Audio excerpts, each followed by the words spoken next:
And next up, we're going to evaluate some logarithmic expressions. And we're going to go about this by converting these logarithmic expressions into exponentials. And that's going to help us do that, where we're going to have a variable. We're going to assign a variable. I think maybe we'll call it y. That's what your book does, and so that works for me. And so let's say that then if 81 is the answer, then I'm going to say that 81 is equal to, I got a base of 3 raised to the power of y.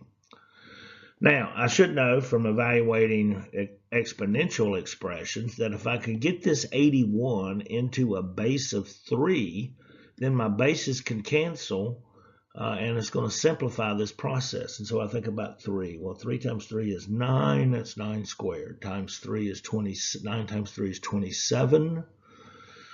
That's 3 cubed, and 27 times 3 is 81. And so I can convert 81 into 3 to the power of 4. That's equal to 3y. And our bases can cancel.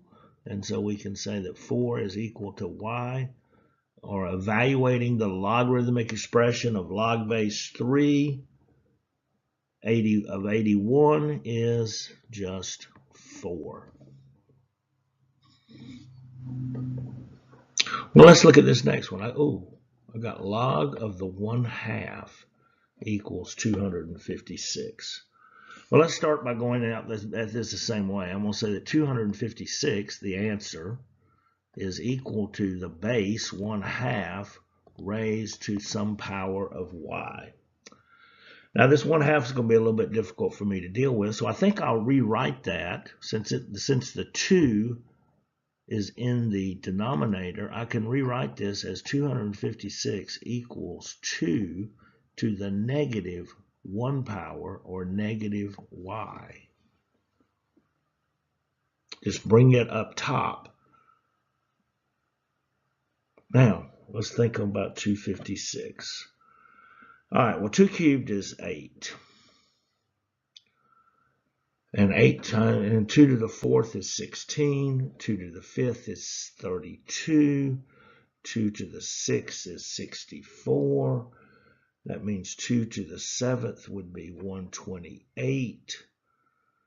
And 2 to the 8th would be 256. So I'm going to rewrite this as 2 to the 8th power equals 2 to the negative y.